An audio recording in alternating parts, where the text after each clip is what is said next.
News overnight, Hurricane Irma slamming the Bahamas and Cuba.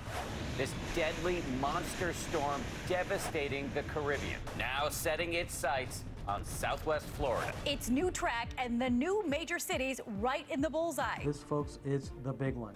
The National Weather Service issuing a dire warning. Nowhere in the Florida Keys will be safe. A mass exodus leaving highways jammed and gas pumps dry. Get where you need to go and do not wait. Racing the clock to find a safe place to ride out the storm. Will everyone be able to get out in time? New shelters opening overnight. They're saying don't stress, don't worry, but how can you not? As thousands seek refuge ahead of this storm, expected to be a powerful Category 4 when it makes landfall on the U.S. mainland. Some hunkering down, ready to ride out this storm at home. It is very serious. Is the Miami skyline in jeopardy? And Florida's southwest coast bracing for what could be a catastrophic storm surge. The frightening projections, plus states of emergency all the way up to Virginia. Our David Muir and Amy Robach on the ground, leading our team coverage with all you need to know. This is a special edition of Good Morning America. Hurricane Irma, monster storm. And good morning, everybody. Let's get right to the breaking news. Hurricane Irma bearing down on Florida. They're calling it the big one. Look at the satellite imagery. This storm is a massive, massive Category 4.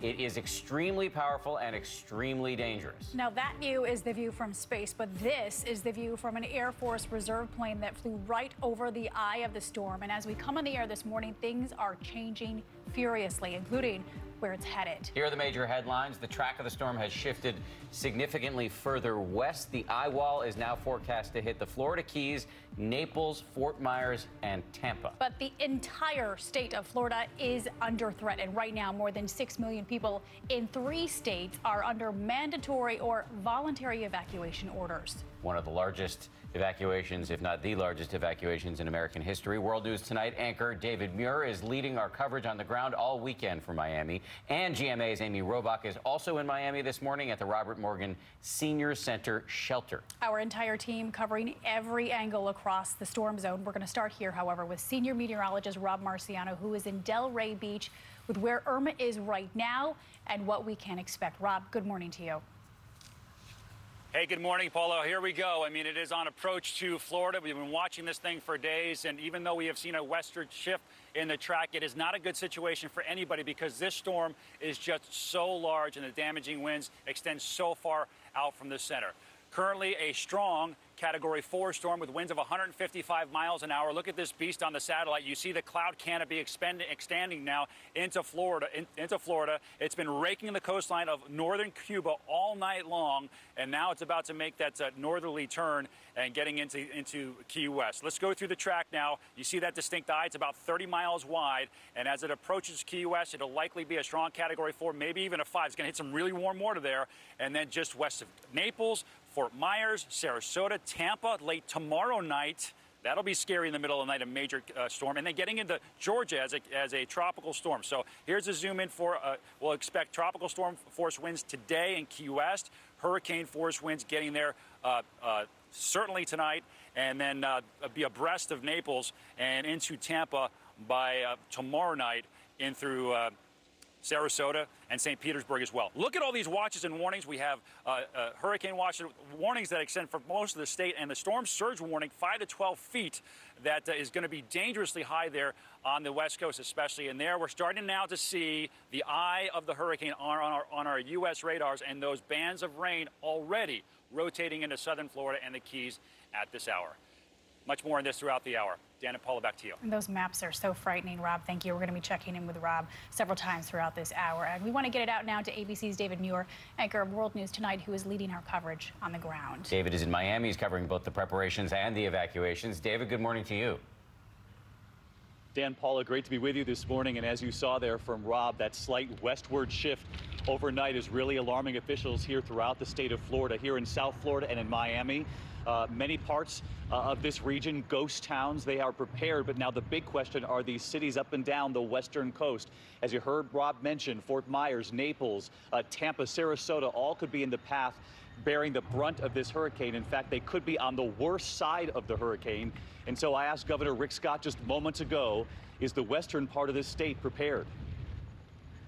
Governor Scott, thanks for joining us here this morning. I know it's a very busy morning. You have just a few hours left to get Floridians ready for this. I do want to ask about this slight westward shift of the track, which now means that cities like Naples, Fort Myers, Tampa could really take the brunt of this hurricane. How well prepared are you in the western part of your state, and what would you like to say to people who live in those cities this morning? Well, we've clearly put out evacuation notices. My goal is that everybody listen to them. Don't put your life at risk. I love my family. I'm sure you love yours. I don't want to lose my family. I wouldn't want you to lose yours either. So listen to the evacuation orders. We've got a lot of people in shelters now. We've got, I think, over 250 shelters open. We do need nurses. We need 1,000 nurses, especially for our special needs shelter. Let me give you the website. It's BPRCHD preparedness at flhealth.gov. We need 1,000 nurses to help staff our special needs shelters. But my goal is everybody get to a shelter. If you're on the West Coast, you sort of have to be on the road and out there by noon at the latest. If not, get to a shelter as fast as possible. Evacuate as fast as you can. But David, I'll tell you what, this state's resilient. We're strong. You said if you live in the western part of the state to evacuate by noon. You put the call out there this morning for nurses. I know South Florida, the Keys are likely still to get hit very hard. Miami, South Florida going to feel this. But I do want to ask about those cities along the west. They could be on the wrong side of this hurricane, as you know, Governor. Are you confident those regions are ready for this?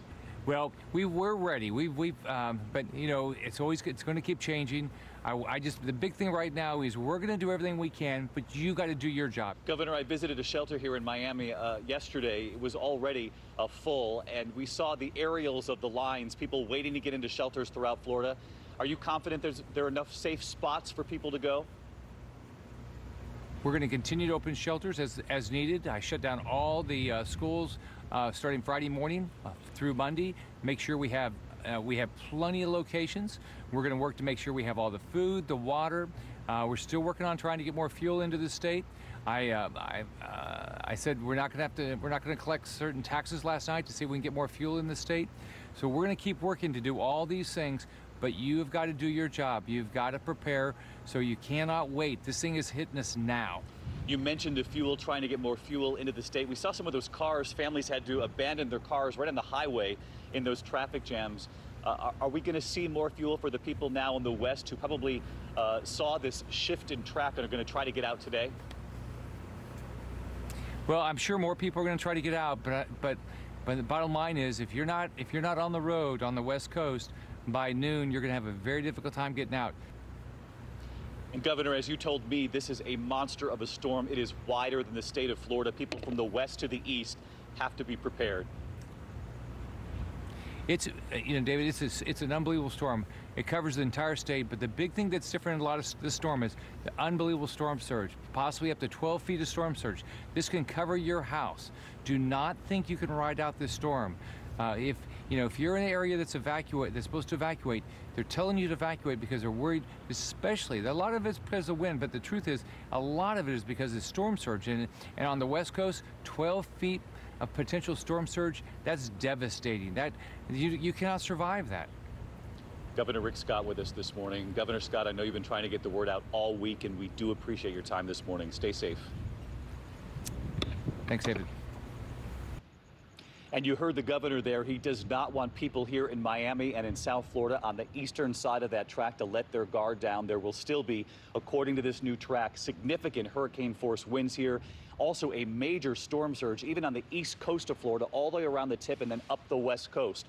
So everybody still has to be ready for this hurricane. And as you heard the governor tell me, for those people in the cities along the west coast that could take direct hits from Irma, evacuate, but evacuate by noon today. Take a look. Hurricane Irma now on her path to the mainland U.S. Irma ravaging the Caribbean. Heavy wind and rain barreling into Cuba overnight. And on some of the islands, the scope of the devastation is now emerging. Dutch and French forces arriving in St. Martin, discovering the beach paradise flattened, cars thrown in all directions, and buildings turned inside out. This morning, a race against time for more than 6 million Americans told to evacuate Florida, South Carolina, Georgia. It's really scary. You just don't know what to expect. The preparations morphing usually bustling cities like Miami into ghost towns, as officials now anticipate Irma slamming into Florida as a Category 4 or 5 hurricane. This, folks, is the big one. A last-minute sprint for those in the danger zone. Some boarding up to face out the hurricane at home. Others packing up and getting out. Pack your stuff and get up out of the house. The governor telling me why the storm is so worrisome. You can have 5 to 10 feet of storm surge. I mean, this is going to cover a home. We didn't have that in Andrew. You know, that's why I'm telling people, if you're told to evacuate, evacuate. I'll do everything I can to help you get your house back and get your possessions back. I can't get your life back. Florida's highways nearly at a standstill. The traffic stretching for miles. Key West or I don't know where. We'll figure it out when we get up there. And a rush at the pump. Drivers waiting in line, some pulling up to stations emptied out. Even the ATMs running dry. The last flights have now taken off from the airports. Plastic covering some of the check-in stations, a stark contrast to Friday's mad dash to escape, a desired destination to anywhere, just not here. We spent hours trying to find flights, and it's just been awful. And for those still in Miami-Dade County, 43 shelters are now in place, with lines stretching for blocks. This morning, at least 7 are already at capacity. We stopped by one of them, 1,300 people staying inside. ¿Cómo estás? Bien, muy bien. All seeking refuge here. And John Tisdale told me he still remembers Hurricane Andrew 25 years ago. 7 years old. I can't take no chances right now. And you heard that staggering number I mentioned there a moment ago. More than 6 million Americans now have been told to evacuate parts of Florida, parts of Georgia, South Carolina as Irma's track becomes clearer.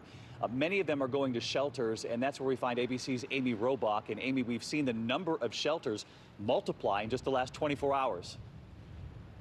That's right, David. Officials have had to do that because many shelters, like the one here behind me, are at full capacity. In fact, they actually had to turn away hundreds of people overnight, and now more shelters, thankfully, will be opening up throughout the day to accommodate all the people who have chosen to try and safely ride out this storm here in the Miami area. But others, as you know, have sought to evacuate, seeking other towns and cities in Florida that they thought were safe. But now we know things have dramatically changed with that westward shift of Hurricane Irma, and now many of those people may be in its direct path. ABC's TJ Holmes is in Tampa, Florida, which woke up this morning hearing the news that they may in fact bear the brunt of Irma. TJ.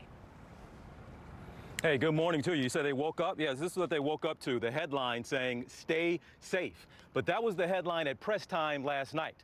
The headline now is really "Get out." They're waking up to a new reality here in Tampa, where they see all those forecast models. You see all those lines are now have this storm making a beeline directly towards Tampa, where we are right now. Where I am is called Zone A, and it's under evacuation orders. Some are mandatory, some are voluntary. Mandatory, voluntary, doesn't matter. You need to get out of here because where we are within 48 hours could be underwater. They're expecting a storm surge 3 to 5 feet right here, possibly even more, up to 10 inches of rain as well. We do have about 10 shelters that are open within this immediate area, but they're expecting more to open throughout the day, and they're absolutely going to need them. But it is a beautiful morning here in Tampa. It looks completely normal. People were partying here when we came in last night. People are on their morning jogs this morning. Everything looks normal, but a lot of people are waking up to a new reality. And as you mentioned, Robach, at our hotel when we checked in, it sold out for tonight.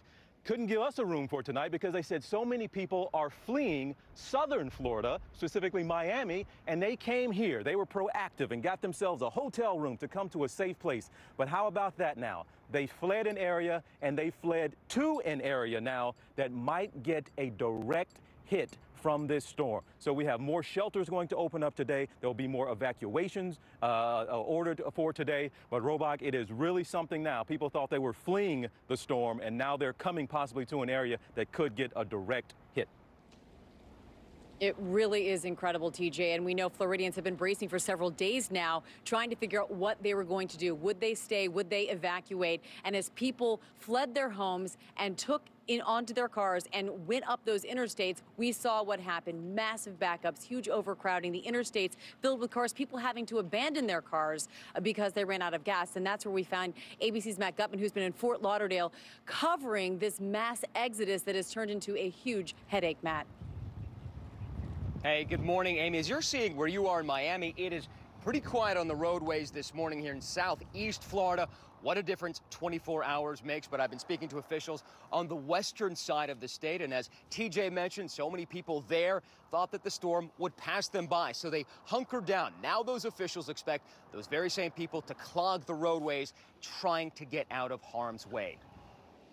This morning, one of the largest evacuations in American history. Where are you going to? Orlando. Pensacola. Atlanta. Over the past 24 hours, the Florida governor ordering that mass exodus of millions of people. Cars for miles. And among the tens of thousands in that blur of red taillights late Friday was David Loeb, his wife, 2 kids, mother-in-law, and dog Mushu. On I-75 northbound, stuck in traffic. You've been in traffic since 1:30 in the morning? Yes. Where did you come from? Miami. Loeb had agreed to document that painful slog north out of harm's way. 4:04 a.m. Nothing, not moving. What's normally a 6-hour drive took him 20 hours. That line of cars stretching into the horizon is just a fraction of the total traffic jam. This thing spans 65 miles right now. But the heaviest traffic Friday on I-95 just off the Florida-Georgia line. There, over 4,000 vehicles an hour, more than twice the normal volume. And in that river of humanity, a thirst for fuel. Here in the country's 3rd largest state this morning, the vast majority of gas stations either closed or empty. And for those who didn't get out, a dire warning from Broward Sheriff's Fire Rescue Captain Rod Watkins. Once the winds go up to, I believe, 40 or 45 miles an hour, we are not allowed to go out. So they're on their own. Yeah. And for so many folks here, there is a literal deadline approaching. The drawbridges along the barrier islands here are going to go up, and officials say they are closing down the main east-west route here in Florida. They tell me that if folks haven't been able to get out already, it is going to be much trickier to navigate their way out this morning. Amy.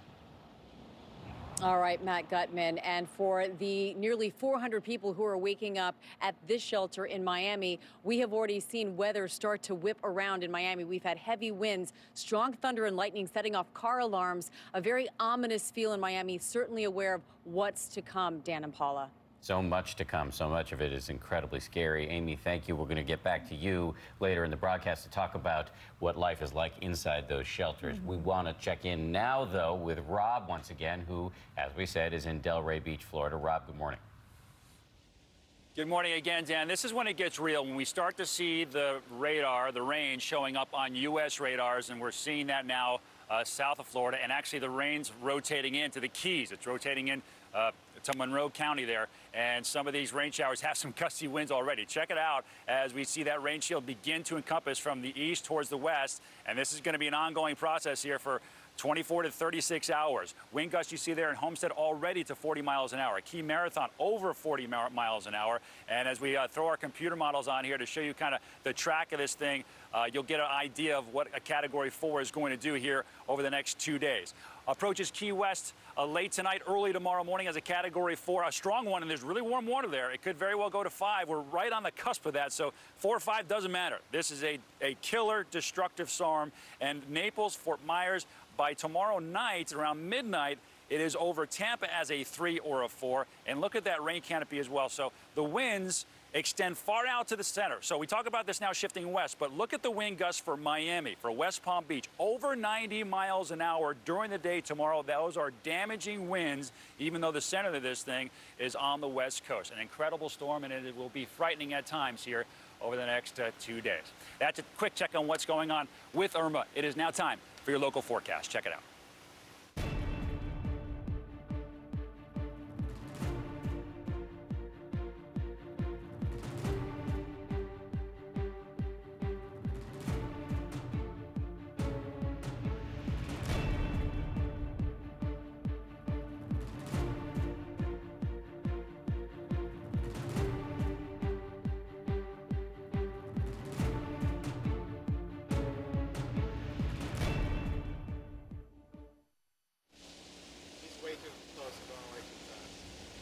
This is the peak of hurricane season, and you may or may not know Hurricane Jose, a Category 4 storm approaching the same islands that Irma devastated earlier this week. We'll have more on that storm later in the program. Guys? It's a 1-2-3 punch between Harvey, Irma, and now Jose. Okay, Rob, we'll check in with you a little bit later. And a reminder to get all the latest